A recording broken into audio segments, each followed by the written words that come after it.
natural. So so we need to qualify, those experiences. Well, experience can be qualified at least according to the following items in evolutionary order. 1, appreciation. So when one starts to pay attention more in what is going on around, it starts to appreciate, not only do, but also appreciate what's going on. Second, orientation. To focus attention on some specific aspect. So one starts to orient their attention to something, pay attention on something. For example, one could pay attention at the same time in himself or herself and the external world, like what's going on around. And 3, planning. To actively seek and monitor the experience. So these are 3 levels of qualification of experience which lead to experiment, which is, I think it's the next topic, right? Experiment. So an experiment in general is a carefully planned and performed experience.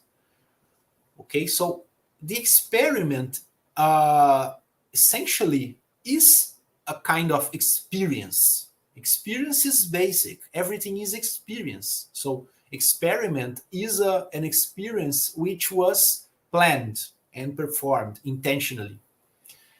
This is a translation from the book Homo sapiens urbanizatus here. The experiment is the act, effect, process, or attempt to self-experiment the scientific labor aimed to the verification of some phenomenon, fact or parafact. Okay, so the experiment is directly linked to the scientific labor. It's more than having experiences in a daily basis, in a daily life. No, it is connected to a scientific labor. It's scientific. And a self-experiment is the same, but with one's own consciousness and holosoma instead of some material reality. Okay, so conventional science, the physicalist science, does experimentation, is one of the most traditional methods in science. So self-experimentation is similar to that, except the object is totally different. The object is the integral consciousness, which requires, of course, many adaptations to the experimental method in order to become self-experimental, as we shall see a bit later here. So this is a comparison between self-experience and self-experiment. Most of the topics I have already mentioned, but we can see, for example, self-experience is compulsory and self-experiment is free.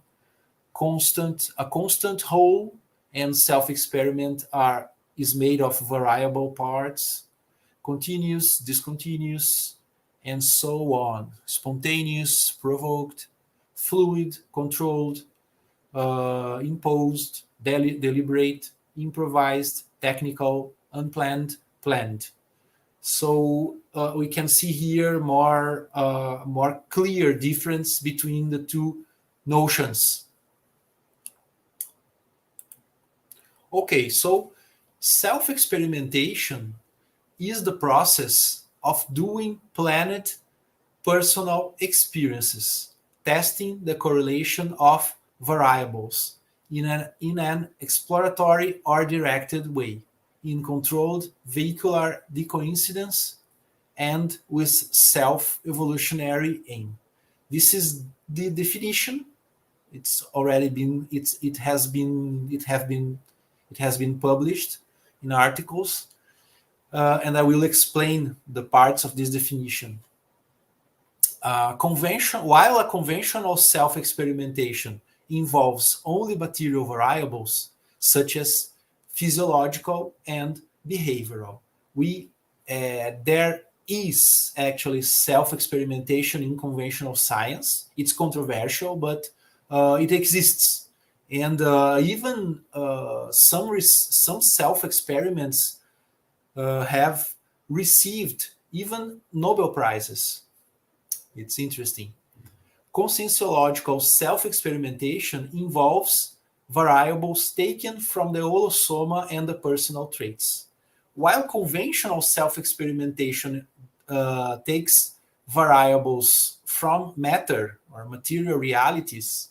Conscienciology does it from the holosoma and the personal traits, from the consciousness.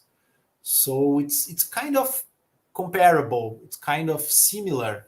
For example, one like chemical test, for example, in a laboratory. Of course, it happens with material substances or elements or composes, I think, compositions of chemical elements. And that kind of experiment, we do it in ourselves with our own energies.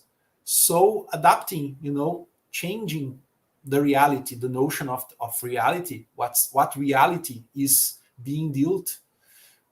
It's kind of the same mechanism of experimentation, except it's done with consciousness and holosoma, personal traits, etc. Well, this is a picture of the holosoma, didactical picture. Here laying in the bed is the soma, the physical body, which we all have. We human beings, we have this vehicle here. And this picture represents actually a projection of the consciousness, the out-of-body experience, also known as.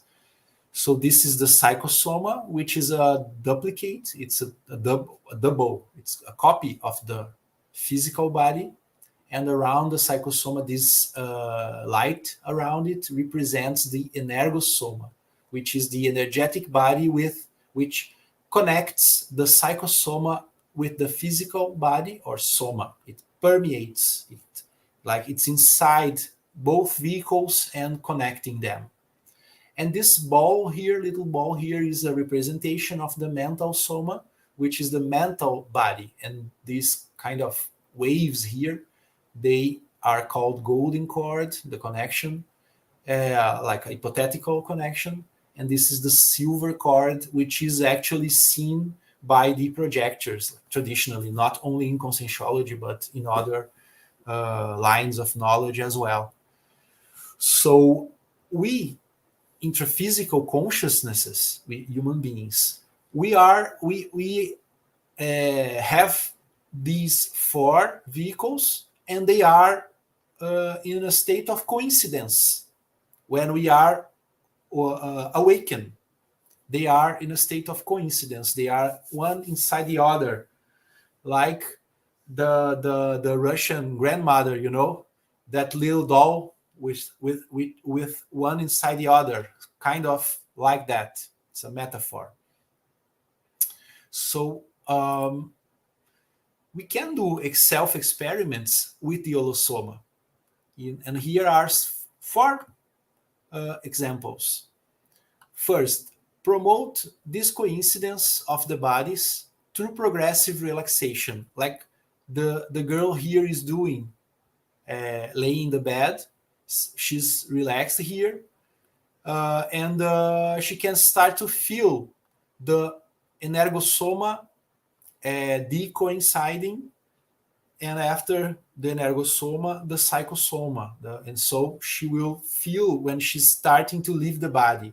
And she eventually, developing this, she will eventually experience a full continuous projection. So she will transfer her consciousness from the body to the psychosoma and leave the body. This is called a continuous projection of the consciousness. I think it is said that way in English.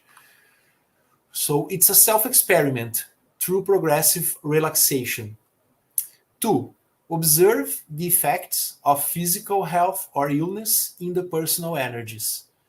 So this is also possible to do, like after exercising, doing physical exercises, one could observe the effect on the personal energies, and when ill, for example, like with a flu or something, can also check the personal energies to see how they are. But that requires awareness of those energies, which I will show later. 3. Monitor the effects of the environmental energies in the personal energies. So the everywhere, well, is full of energies, like, because we consciousnesses, we exchange energies with the environment all the time. So we exist inside energies. It's like an atmosphere, but made of energies which have information. That's why people say the energies here are good or bad, or they say like I feel good vibes or bad vibes. No, people say that, but in conscientiology we say uh, these are this refers to the quality of the environmental energies.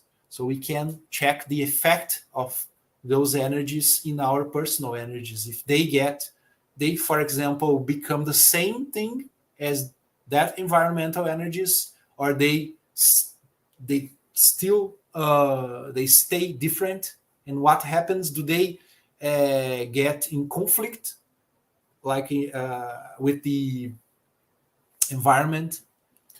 And 4, watch the effects of having out of body experiences in the holosoma after waking up. This is very interesting because there is a typical sensation after an out of body experience when it is healthy, a healthy one. There's a peculiar, feeling, a good feeling after that kind of, energetical cleansing or something. This is also a self-experiment which can be done. Well, now I will focus a little more in the Energosoma because it's very important to do self-experimentation, the Energosoma. It's a basic tool to self-experiments. We don't, there's no, I would even say there's no self-experiment in conscientiology without the Energosoma variables, considering the energetic variable. So the Energosoma is the energy body or holo chakra because it's the totality of all chakras. It's a luminous vibratory body, invisible to eye, but it is visible to clairvoyance, is not difficult to see. 2 main functions: vitalize human body. The other is behind my picture here. Chinese medicine, acupuncture, and homeopathy. For hypothetically, they use the Energosoma. Energy use, absorb, exteriorize, distribute. Those are all right. And the second function is to link the soma to the psychosoma. Thanks. And these 3 uses we can do: absorb, exteriorize, distribute, among others. Alexandre, we have I have a question here for you. It's my question. Okay. I wonder, for example, there are some situations in which a person has some parapsychic experience, but her personal paradigm doesn't allow her to recognize it as parapsychic experience. The person denies. For Yes. example, this chakras manifestation. People have activation on the palm chakras, and that is a way of exteriorizing energy, doing assistance. But the person has a very materialistic paradigm, so she doesn't accept the idea of doing assistance through exteriorizing energies. She has a different paradigm. What can we do about it to help the person? Is there something? If it's this case you bring, it's a materialistic paradigm. You can teach the person energetic practices. It's techniques to practice, and theoretically they don't require a paradigm shift to do them, because it's a matter, they're only techniques. So the person can start applying those techniques. And when the person sees the increasing of perceptions, those perceptions, they become stronger. For example, the activation of chakras. Yeah. The person will eventually wonder if this is what's that, if it's a true thing or only imaginary or so on. So, but that's, we can see there again that it's first person approach. The first person is it is necessary, even for everybody. There's no point on trying to convince someone about this reality. It's not a matter of convincing, because it's not a matter of belief. If I expect someone to accept what I'm saying only theoretically without having the experience, I'm asking the person to believe. It's So, true. right? So apply the techniques and take your conclusions. But I think, look, I think the example you brought is the easiest, because it's easier. Yeah. Because, for example, think if it's a religious person. So religious person often has parapsychic experiences, but in the religious context, the religious, let's generalize a religious paradigm, the interpretation already comes biased. Like, well, I'm not the one doing this. I'm Yes, receiving this from a superior being, it's true. God or a saint or an angel, and so on. So I'm always passive, and the parapsychic experience for a religious person is something like sacred or really, really special. And we in conscientiology, we consider parapsychism natural thing. Like everybody has that, and it's part of us. It's not, there's nothing sacred actually, nothing. So, It's but it's paraphysiological, it's natural, yeah, it's true. paraphysiological, right? Então, so I think it's more difficult to someone a religious challenge their paradigm than a scientific, than a materialistic person. Yes, I I don't know. do Maybe. agree. Because in the religious paradigm, the person outsources her evolution to someone else, to the priest, to the um, rabbin, or the leader. There is someone leader that is more evolved and has connections with a superior entity, and that person is responsible for helping me to evolve. Or Yeah, even yeah, worse, the person can also accept that, I will never be so evolved because I don't have a gift. And we know that it's not true, because we can develop these abilities, these skills by our own effort, by ourselves.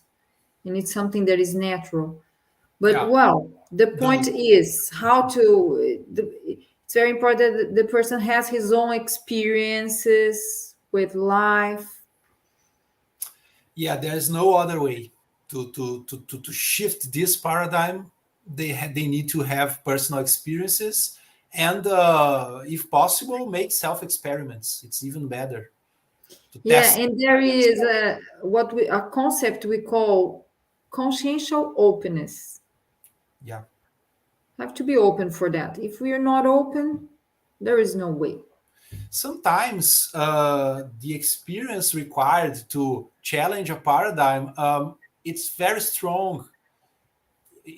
Well, it shouldn't be like that, but sometimes it is required some sort of trauma or shock, and the person for someone to challenge a paradigm. Sometimes it's really strong, and for example, near-death experience, it's a phenomenon which is studied in the conventional science because it's universal, and the narratives they present some resemblances.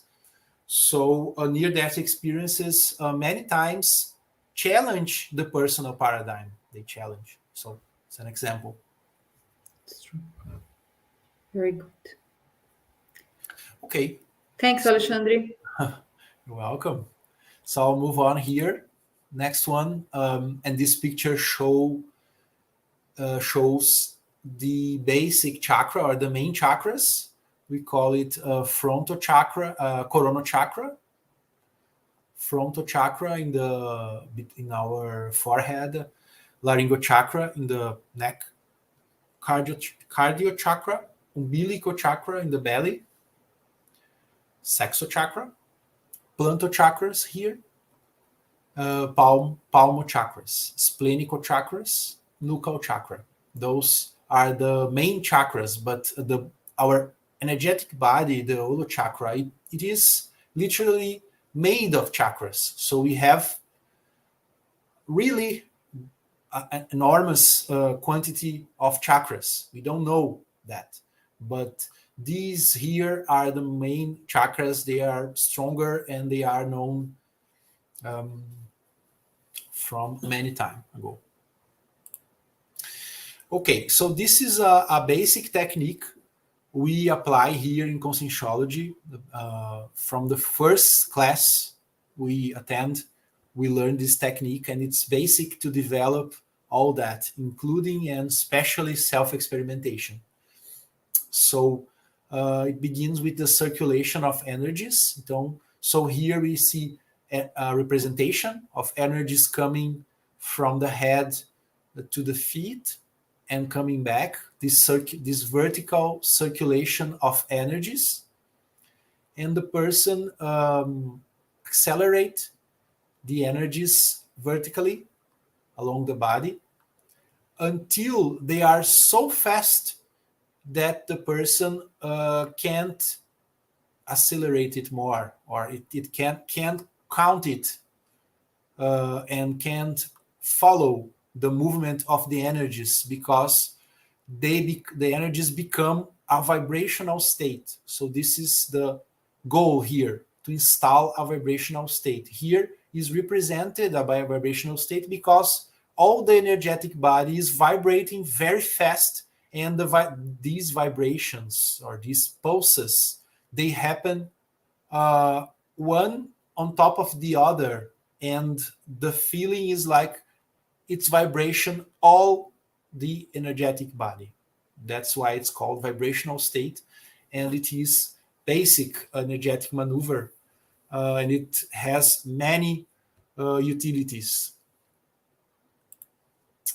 So here are some self-experiments with the Energosoma, some proposals of self-experiments. The first one, circulate your energies along your body and observe how it feels on each part. In this picture, like this picture here, try to do this. Circulate. Many people, for example, finds it easy to concentrate energies in the head and start bringing them down. But at some part of the body, there's a feeling the energies, they stay there, they stick there, and they don't move anymore. So what happens? Or in some part of the body, the person stops feeling the energies, and then they reappear in other part. So this is normal. It's an usual experience, and it's a matter of, it is a self-experiment, doing that and observing how it feels. It is already a self-experiment, basic one. 2, accelerate the circulation of energies until installation of the vibrational state. So, sorry, here. Doing this vertically until this happens, the 2, vibrational state happens. This is a self-experiment, if it is monitored. 3, observe effects of the environmental energies in your chakras. This experiment I have mentioned before, but not specifying the chakras. So, for example, many people, they report feeling pressures in the chakras. For example, in the chest, like the cardio chakra, feeling pressure in some environment. Or behind the head, the nuchal chakra, some pressure here. So this is also an experiment. Where do I feel those pressures? Where? Do they stop when I leave the environment? So observing that is a self-experiment. I'm experimenting with myself, my energies. I can later on, after repeating these experiments, I can take a conclusion that what is causing the pressure is that the energy in the environment. Because if it's an unpleasant pressure, generally we can say the energy is not good, is bad energy. So that's why it's unpleasant. But not always the pleasant energy means is good, but means health, for example. That is more complicated than that. But generally speaking, if I enter an environment and I feel pressure in my chakras, something it's not good. Something not good is going on, and I usually pay more attention and stall the vibrational state and expand my energies in order to compensate that. 4. Investigate which is your most assistential chakra and how you use it. So when we meet with other people, sometimes when we need to do some assistance or help the person in something, we can pay attention and investigate which chakra I'm using more, which chakra is, for example, exteriorizing energy during that assistance. Is it the palmo chakras? Is it my cardio chakra or my frontal chakra? Which one is it? How do I use it? Because, well, most of us, we are not aware of our energetic body. We don't pay attention to that, but it's there. So when we do stuff, we do things. The energetic body also is, it is a part of it. So when we get aware and we become conscious of our energetic body, there's a world to investigate, to observe. What do I do with my energetic body? Our life is energetic, I've mentioned before. So here is a picture of a forest and the sunbeams here. And we can maybe see the atmosphere, the air. So this passes like this idea of energy, natural energy, with what we call immanent energy. And here we can see some experiments too, self-experimentation too. For example, exchanging energies with a tree and concentrating energies between the palm chakras. Here, self-experiments with energetic exchange. Concentrate your energies between your palm chakras and observe how it feels. Doing this, of course, this is a picture, is a drawing. Not necessarily will feel exactly like this. And when we do energetic exercises, we try not to imagine. We try only to perceive it. It's an active effort because we are full of images in our memory, in our minds, and from fiction and so on. We try not to imagine and only to perceive. Second, make an energetic coupling with a tree. Exteriorize and absorb, and observe how it feels. Try it with different kinds of trees.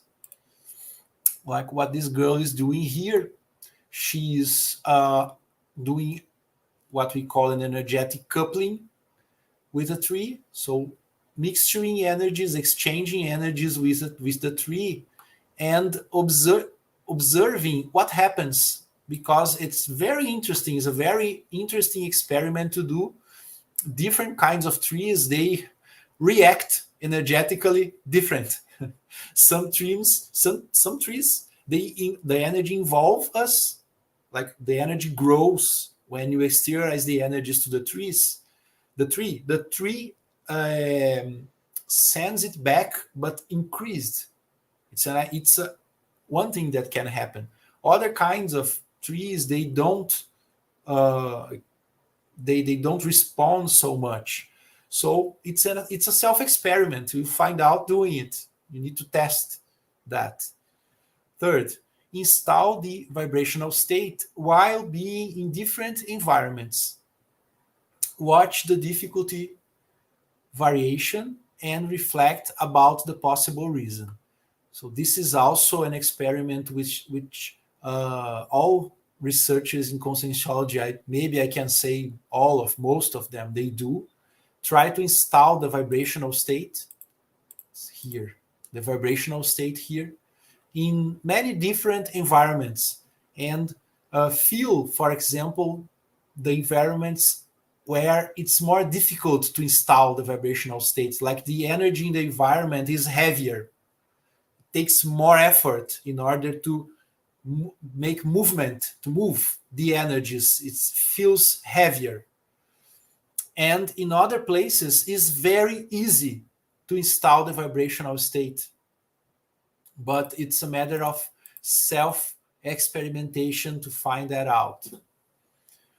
Fourth, observe your energetic reactions to the different shelves of books in a library, or if you prefer, with a specific book. So these are two different self-experiments.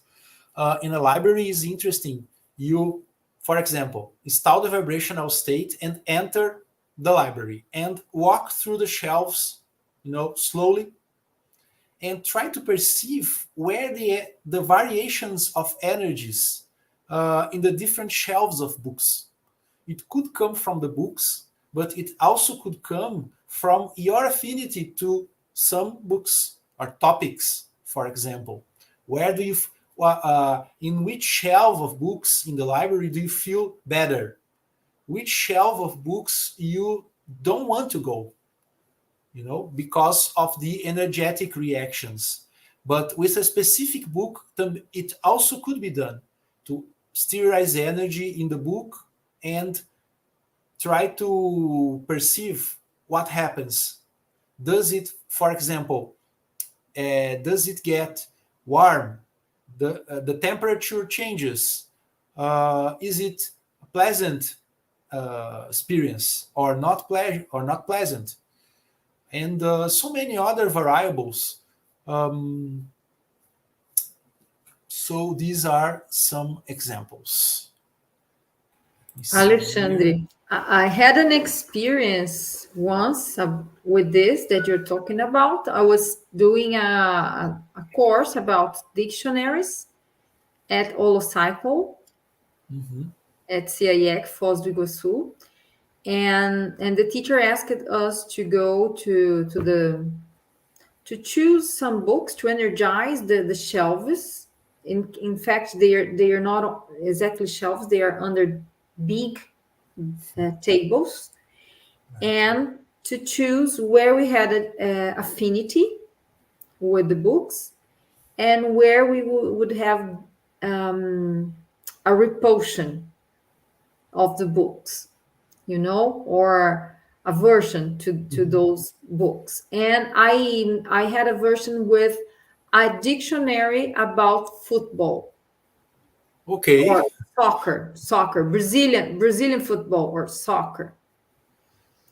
And I got that. I started researching, and I remembered I had some experiences in the past in which my mother used it she didn't like soccer at all, because it was a time where nobody could talk, and because my father wants to listen to the football game, to the soccer game, and we had to stay quiet, and they used to quarrel a little bit about that.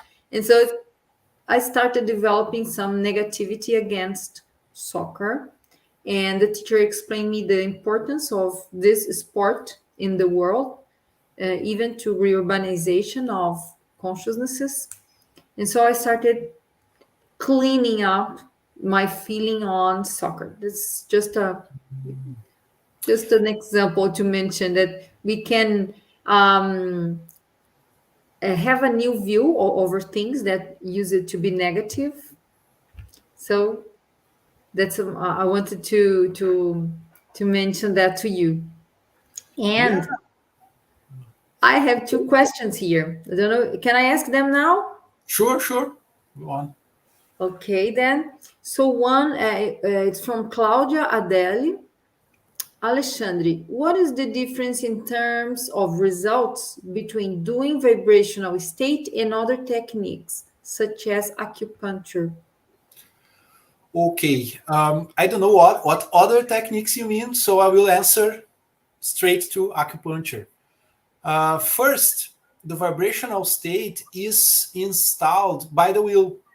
There's no need of anything material whatsoever in order to provoke the energetic effects that are intended.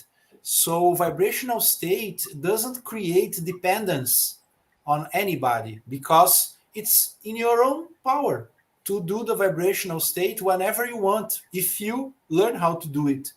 But acupuncture, it's done in the physical body. The needles are physical, and we could, say hypothetically, like I said before, those needles, for instance, they could activate energetic points in the Energosoma, but we don't know for sure. So I would say they belong to different paradigms because acupuncture belongs to a traditional Eastern medicine model, and vibrational state is a conscienciological technique which requires the direct movement of the energetic body. So they are very different and they do not substitute one another, not at all. So acupuncture is not a substitute to vibrational state. They are I'm not saying acupuncture is bad. I don't mean that, but they are not the same at all. Like vibrational state is a different thing than acupuncture. Very different. Very good. Okay, we have another question from Claudia. How can we observe negative interactions of energies with the environment? There are some basic forms to do that. First, uh, basically, like I said, generally speaking, if it's unpleasant, we should wonder if it's negative. Normally, it is. If it's unpleasant, like it's something painful, for example, like a pressure which causes a little pain, or uh, going a little deeper, we can observe our intraconsciential reactions. For example, emotions. Do I start to feel suddenly angry or impatient, or like I want to, fight people or something like that? So this could be a negative interaction. Also, my thoughts. Do I start having like negative thoughts? So I was one moment ago, I was all right. Like, well, I was calm and all right. And then I entered in some environment. I started to, just thinking bad things about the persons there and thinking bad things about myself. So if we check the how does it feel the energies and the quality of our emotions or sentiments and thoughts, you have there three ways of observing these interactions. But there are more. You will find out doing self experiments. Very good. That's it. So you can continue, Alexandre. Okay. So now I will make some comments more specific about the structure of a self experiment, a little more technical. So a self experiment in conscientiology is the investigation of a possible cause effect relationship within your own consciousness. So every experiment is a possible cause effect relationship. The, the goal is to prove there is such a relationship. So it's done in material researches, of course, but it's also our what we try to do in consciential reality as well. The aspects or items correlated in the self-experiment are called variables. Like in material experiments, they also call that as well. So the first is the independent variable, is what triggers the self-experiment, the established cause, the input. So for example, if I try to install the vibrational state and I want to research it, the independent variable will be what triggers the self-experiment. In this case, my will, for example. My will is triggering the self-experiment. The independent variable is something established. It will not change during the experiment. It's something which was established. And two, dependent variable. What is triggered by the independent variable? The effect, the output. So the dependent variable is what we observe in the experiment. So we want to observe if the independent variable affects the dependent variable and how does it do it. Okay, so I will bring some examples here. For examples, first, like I said, the independent variable is the will. So I apply my will to install the vibrational state. I want to install the vibrational state. And then I observe if the vibrational state happens. This is the dependent variable. So, for example, I can try to make my will stronger. I get like more, I put more determination. I want more. So this kind of internal, decision also can affect the vibrational state. So it's sort of training, the stronger the will, the stronger the vibrational state. But it's something to develop in this sort of self-experimentation. Second example, independent variable, the environment. So the environment is causing the self-experiment. And the dependent variable is the chakras. So I was just explaining this before. So the cause is the environment, and I am observing the effect in the chakras. So this is the self-experiment.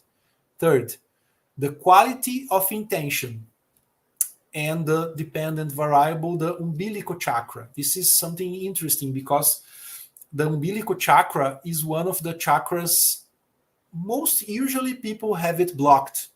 It's an instinctive chakra where it's related to our instincts, our, for example, survival instinct or self-defense, egotistic instincts, and so on. So the quality of intention, it can affect the umbilical chakra. It's a self-experiment. Have you tried to qualify consciously your intention, like inside your mind, your consciousness? How do you do to qualify your intention? This is a self-experiment. And the fourth example, the independent variable is a coupling with another consciousness, like this energetic exchange between consciousnesses, and the dependent variable, the quality of intention. So this is the opposite. Do I have my intention, for example, disqualified? It gets worse. The quality of my intention gets worse when I meet with somebody and do a energetic coupling. Or does it improve when I do this coupling with another consciousness? In other words, what's the relationship between other consciousnesses which I am with and the quality of my intention? Is my intention affected by other people? So this is also a self-experiment. Okay. Can I just, I think this is the last one. Then I Okay, Alexandre, feel free because there was some problem in the beginning of our presentation, and we missed some minutes in the beginning. So right. you can feel free. We can go on some minutes more, no problem. Oh, just this one. Okay. Okay. So some remarks about scientific method to finish this content here. So scientific method is the way a research is done in order to result in valid knowledge. So this is a general definition, simple one, and this is always to convention. It's also to conventional science. It is the main characteristic of science, having scientific method, using scientific method. So conscientiology as a new science must have scientific method too, although adjusted to its object, the integral consciousness. Self-research is the main way of doing conscienciological research. So all that we are talking about here, self-experimentation, is one scientific method in conscientiology.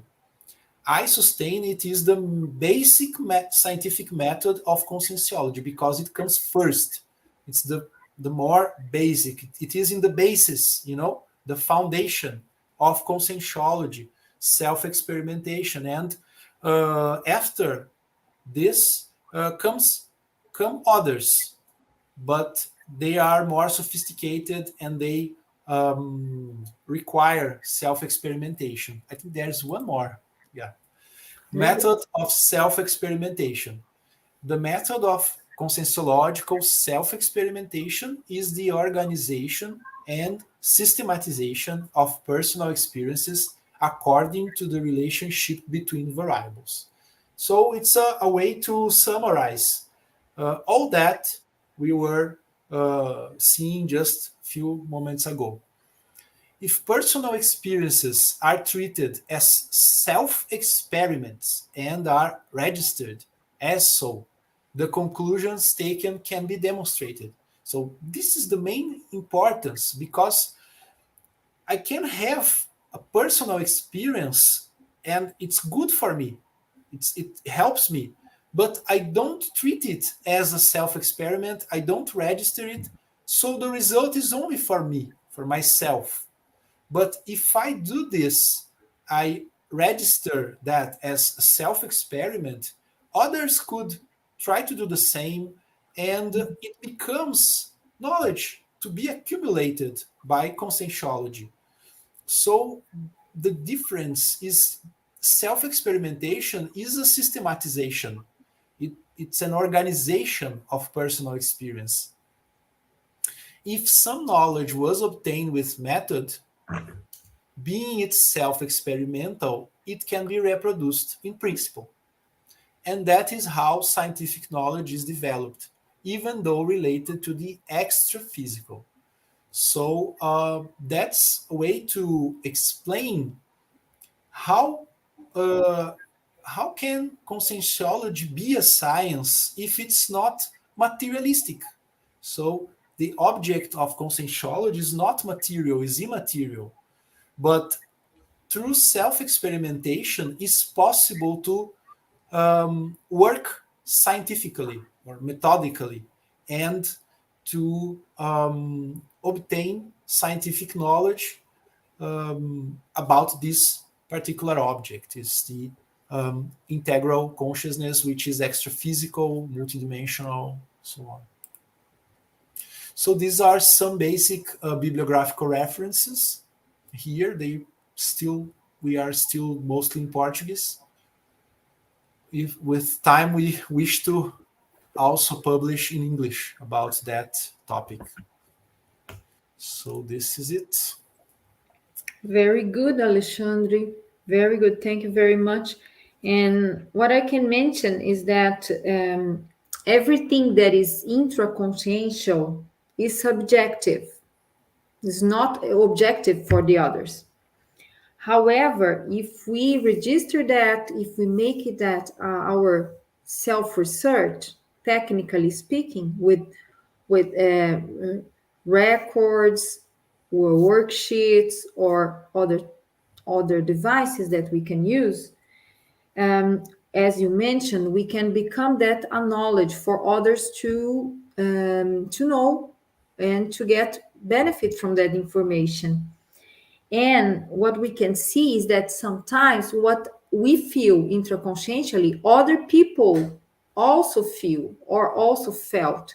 And it's a way of sharing things. It's a very good way of sharing things and in really producing knowledge for the benefit of humanity, because we are not only interested in being useful for ourselves, but we want to tell the world. We want, when we like something, when we think something is positive, we want to spread it for the world. And so I think it's a very good and positive way to make it happen, to register our own self experiments. So we have many scientific journals in conscienciology, in which people make their analysis, make their self research, register. It's so that other We have, can benefit. yeah, we actually have 15 scientific journals which are peer reviewed in conscientiology. So it's great. It's really Yeah, great. So it's a way um, to prove that conscientiology is really a science, because all this information it has a scientific method to be produced. yeah, So it's very yeah. good. I think it's a Thank you. subject. I thank you very much. I hope to have you here once more so that we can go deeper in other aspect of this research. Okay? Okay, I will. It Thank you was very great. much. And people, I hope that you that are watching us, that you have enjoyed. And if you have further questions, let us know. We can try to answer them. And join us in our next live on May 17 with instructor Ana Marcia Yogan, in which we will be talking about death, the types of death or dysoma, that's the discard of the soma. We have more than one type of the soma. And the title is Let's Learn About Death Without Dying, because the consciousness doesn't die. We don't die. We continue living, having other what we call intermissive period. So we are going to talk about that also, and analyze all the perspective that religion and philosophy and also science brought to death. Okay, it will be a very good opportunity to debate that. So join us next live in 15 days. And thank you so much for joining us.